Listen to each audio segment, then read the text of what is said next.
The following podcast by Fusion Family Wealth, LLC, Fusion, is intended for general information purposes only. No portion of the podcast serves as the receipt of or as a substitute for personalized investment advice from Fusion or any other investment professional of your choosing.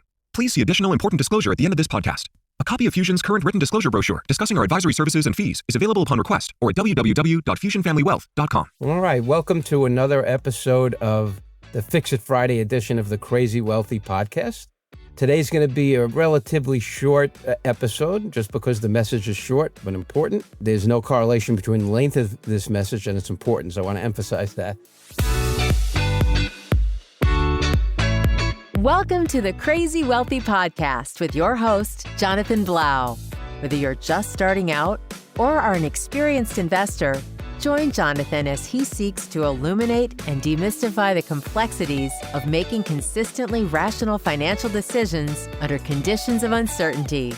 He'll chat with professionals from the advice world, entrepreneurs, executives, and more to share fresh perspectives on making sound decisions that maximize your wealth. And now, here's your host. I want to talk today about what I call avoiding the cash accumulation trap.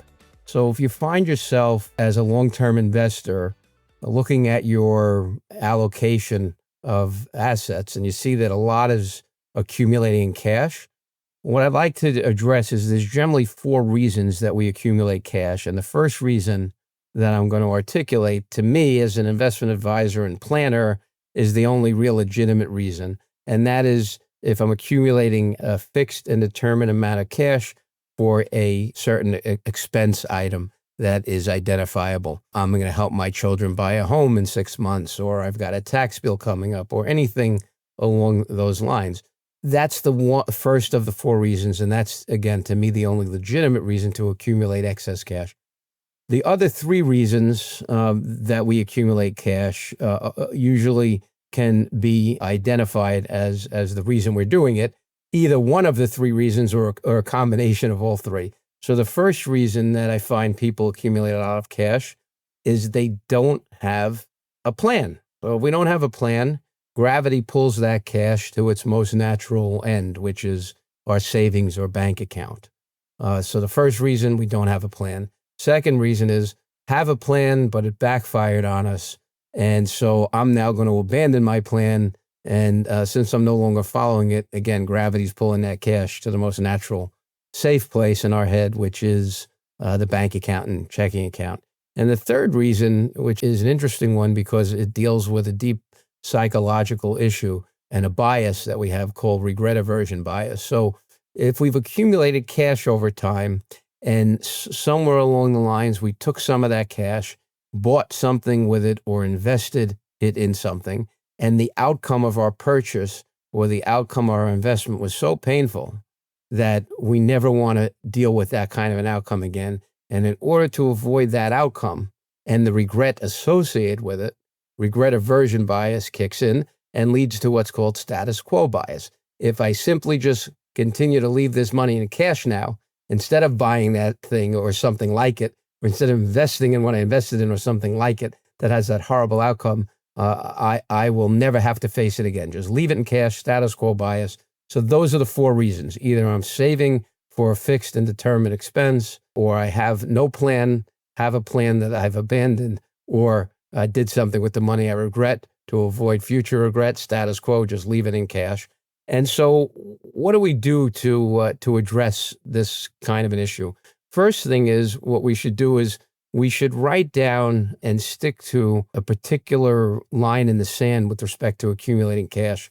So if I know that I've got to save $100,000 for taxes, for example, once I get over 100 or over 150,000, anything over 100 needs to go into my long-term investment savings and stick to that kind of plan.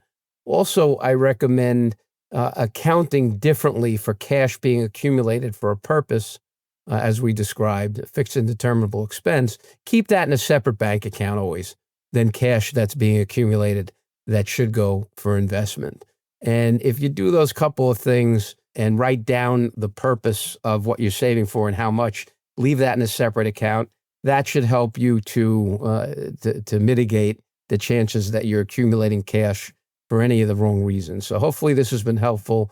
the cash accumulation trap, how to avoid it, what to do about it, how to identify it, and look forward to talking to you on the next episode. In the meantime, you can always get our Fix It Friday episodes along with the other Crazy Wealthy episodes on our crazywealthypodcast.com website, our fusionfamilywealth.com website, and all of your favorite venues for listening to podcasts.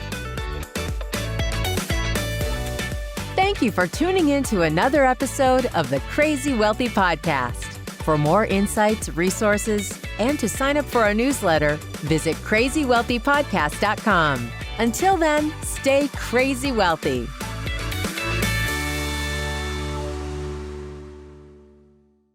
The previous podcast by Fusion Family Wealth, LLC, Fusion, was intended for general information purposes only. No portion of the podcast serves as the receipt of or as a substitute for personalized investment advice from Fusion or any other investment professional of your choosing. Different types of investments involve varying degrees of risk, and it should not be assumed that future performance of any specific investment or investment strategy, or any non-investment related or planning services, discussion, or content will be profitable, be suitable for your portfolio or individual situation. Neither Fusion's investment advisor registration status, nor any amount of prior experience or success should be construed that a certain level of results or satisfaction will be achieved if Fusion is engaged or continues to be engaged to provide investment advisory services. Fusion is neither a law firm nor accounting firm, and no portion of its services should be construed as legal or accounting advice. No portion of the video content should be construed by a client or prospective client as a guarantee that he or she will experience a certain level of results if Fusion is engaged or continues to be engaged to provide investment advisory services. A copy of Fusion's current written disclosure brochure discussing our advisory services and fees is available upon request or at www.fusionfamilywealth.com.